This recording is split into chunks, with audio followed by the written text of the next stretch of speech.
Bonjour. Je voulais faire cette petite vidéo parce que ça fait un petit moment aussi que ça me court dans la tête, on va dire ça comme ça. Euh, ça parle de la non-réponse. Et ça rejoint un petit peu le fait, enfin, je l'ai déjà évoqué, hein, j'espère, en fait, partant un peu dans tous les sens et c'est pas trop dans mon tempérament d'être bien structuré. D'ailleurs, c'est comme ça que j'accompagne les gens et que je peux les aider. Parce qu'en fait, tout arrive n'importe comment et de n'importe quelle manière. Et du coup, ça me permet d'avoir une vision claire de ce qui se manifeste, puisque en recoupant toutes les informations, on a euh, une idée qui en émerge. Et donc c'est sûr que avec YouTube c'est compliqué parce que euh, je ne suis pas très disciplinée et je n'ai pas beaucoup de rigueur par rapport à une méthode pour enregistrer mes interventions. Voilà. Petite parenthèse faite, vous voyez, par exemple, je parle de ça, bon, ça a sûrement sa raison d'être. Donc moi, je voulais vous reparler de cette notion de non-réponse parce que elle me travaille. L'univers arrête pas de m'envoyer cette vision et on m'envoie la vision quand tu es dans le coma. À un moment donné, ton employeur n'a pas le droit de te licencier parce qu'il n'a plus de réponse de ta part. Parce que si tu es dans le coma, en fait, tu ne peux pas donner de réponse. Donc, c'est c'est comme ça. La loi aujourd'hui est comme ça. Enfin, sauf si elle a bougé depuis, mais je ne crois pas que ce truc-là ait bougé. À un moment donné, ton employeur a le droit de te licencier quand il s'est enquéri quelque part du fait que toi, tu es en capacité de répondre, que tu es disponible autant, autant que possible pour donner une réponse, en fait. Et ça, en fait, bah, c'est une question de bon sens et c'est valable pour tout dans la vie. À un moment donné, dès lors qu'un lien énergétique se fixe hein, et se lie à quelque chose ou à quelqu'un, euh, enfin, faire comme si ce lien n'existait pas, c'est du délire. Pour libérer ce lien, il faut le rompre. Et pour le rompre, eh ben, il faut un passage à l'acte, et ça n'est pas être absent qui amènera cette rupture. Euh, Qu'est-ce que ça définit, l'absence? L'absence, vraiment, l'absence de réponse, ça définit le manque d'estime de moi-même, une forme de fuite, parce que si je n'ose pas parler à l'autre, c'est parce que je ne suis pas certaine d'avoir une stabilité intérieure, émotionnelle, énergétique correcte, pour pouvoir parler à l'autre et lui dire ce que j'ai à lui dire. Alors oui, là je reçois, bien sûr, je fais un parallèle entre je suis là, je dis stop, et la personne revient à la charge. Voilà, lorsqu'elle revient à la charge, bien sûr, mais j'ai dit stop déjà, donc j'ai le droit d'être absente. Il y a plus de souci. Euh, Parce que à un moment donné, moi, je me suis placée. L'univers demande ça, hein. Enfin, en fait, même l'univers, la vie demande ça. J'ai appris récemment, et ça m'a bluffé d'ailleurs, que c'est le bébé qui déclenche les hormones à la maman pour aller accoucher. Tu vois, même ça, c'est un truc de fou. C'est pas la maman qui dit, OK, c'est bon, on y va. C'est le bébé qui dit, je suis prêt, maintenant je sors. Donc déjà, lui, au moment de sa conception, dans le ventre et au moment de sortir du ventre, même lui, enfin, il prend la décision et il y va, il le fait. Tu vois? Ah bon, j'appelle ça une décision, bien sûr, il n'a pas de mental, mais. Mais tu vois, comme quoi c'est vraiment l'origine du monde. Prendre sa place. Peu importe la place qu'on prend, mais on la prend.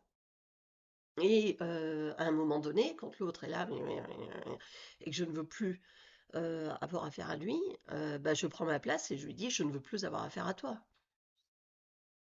Bien sûr, après, s'il insiste, là, on peut être dans la non-communication. On peut être dans la non-réponse. Mais initialement, il faut faire ça. Il faut s'assurer qu'entre moi et mon interlocuteur, les choses sont claires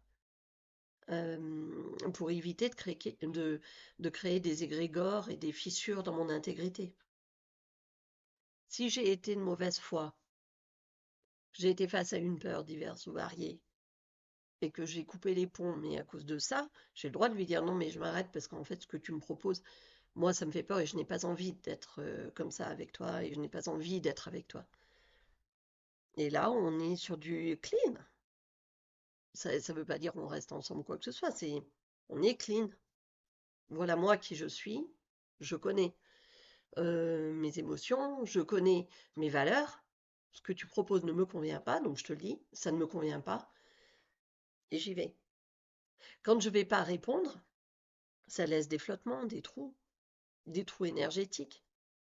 Et dans ces trous-là, on peut y mettre de la merde. Non, ça, par contre, oui. Parce que quand on parle de magie noire ou d'ensorcellement ou de je ne sais quoi, c'est parce qu'on a laissé l'espace là pour. Si l'intégrité est intacte, si elle est blindée, si j'ose dire, si je sais qui je suis, ce que je fais et pourquoi je le fais, et que je le dis clairement à mon interlocuteur qui est partie prenante de la situation, puisqu'on est deux, on est toujours deux dans une situation minimum, on ne peut pas être seul. C'est jamais un méchant et l'autre gentil, on est deux. Donc si je suis dans cette partie intégrante là, et que moi, en tant que un de nous deux, j'espère que je suis claire, je peux, je me positionne et je dis oui, c'est vrai, ce que tu proposes me fait peur et je ne suis pas prête. Alors maintenant, moi, je m'en vais. Bon, là, je suis nickel, hein. Je suis nickel. Si l'autre insiste, j'ai le droit d'être dans la non-réponse. Si par contre je dis non, mais maintenant, je te vois plus, c'est tout. Et puis arrête de m'appeler. Et que je raccroche, est-ce que je suis certaine d'avoir été claire? Qu'est-ce qui se passe en fait? Ce que j'essaye de dire dans tout ça, c'est que l'authenticité, c'est c'est la valeur la plus noble qui soit. Et dans notre société, Dieu sait qu'on en a besoin parce que l'inverse de l'authenticité, c'est le mensonge. Le mensonge qu'on peut s'infliger à nous-mêmes, qu'on peut infliger aux autres, la mauvaise foi, tous ces trucs. Et tout ça, c'est du non-amour. Si je ne suis pas authentique, si je ne suis pas honnête envers moi-même et envers les autres, je ne suis pas dans l'amour. Et l'honnêteté, ben désolé, mais elle passe pas par la fuite ou par la non-réponse ou par la peur. C'est pas ça. Mon honnêteté dans la peur, ça va être de dire j'ai peur et je n'ai pas envie d'être avec toi. Ça me dérange pour telle raison, telle raison, telle raison. Je n'adhère pas à telle croyance, telle croyance, telle croyance, à telle valeur, telle valeur. Tu vois, mais ça, il n'y a que toi qui le sais en le regardant en face, en me disant, bon, ok, alors voilà ce qu'il me propose. Bon, enfin, il ou elle, hein, ce que l'autre me propose. Voilà ce que moi je suis. Est-ce que ça match? Est-ce que c'est ok pour moi? Et du coup, là, je peux parler clairement, avoir une communication simple pour dire ce qu'il en est. Donc, voilà. Ça me harcèle parce que à chaque fois qu'on génère des failles dans l'intégrité de tout à chacun, on renforce l'énergie négative et comme certains youtubeurs que je suis ardemment, c'est c'est le chaos, encore que le chaos parfois peut être sain. Euh, c'est la tricherie, le mensonge, la tromperie. Moi, ces mots-là me font penser au mal, donc c'est le mal absolu qui se génère. Et par les temps qui courent, on n'en est plus là en fait. Enfin, on peut croire à un paradis sur Terre, oui. Oui. Je sais que souvent, vous me faites en retour que c'est comme ça, que c'est la loi de la Terre, etc. Euh, Notre Terre a tellement évolué, notre rapport aux autres a tellement évolué. Je crois que aujourd'hui, on n'en est plus là. C'est de la dualité, c'est plutôt la machine contre l'homme, mais ça n'est pas l'homme contre l'homme, quoi. C'est clair. Enfin,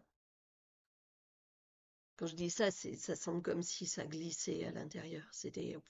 Ça se pose comme ça.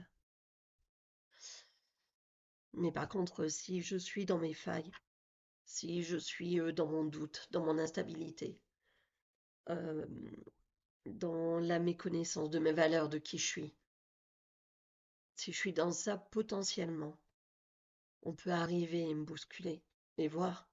Elle tombe pas, elle tombe, tu vois. Et en attendant, leur vie de bouscule, bah, elle est là, quoi. Et, euh, et je pense qu'on peut vraiment changer le monde comme ça. Et c'est une de mes nombreuses folies de croire que l'on peut changer le monde comme ça. Donc, je voulais encore vous remercier pour vos abonnements, pour vos commentaires. Si vous avez des choses à dire, c'est avec grand plaisir. Je trouve ça tellement riche. Vous voyez, ça active les commentaires, ça active la connaissance, la sagesse, la liberté. Qu'est-ce que ça active d'autre? Le mouvement de la vie qui va dans tous les sens. Et ces trucs, comment dire, ça génère des égrégores hyper positifs. Donc, faut continuer. C'est important. Donc voilà, un grand merci encore pour tout ça. N'hésitez pas à liker, à vous abonner, à partager s'il y a des choses qui résonnent en vous et qui pensent que ça pourrait être pertinent de les transmettre. Ben, n'hésitez pas. Enfin, voilà. Et je vous souhaite une très belle journée, une très belle soirée selon l'heure à laquelle vous allez m'écouter. Et puis, on se dit à très vite. Bye.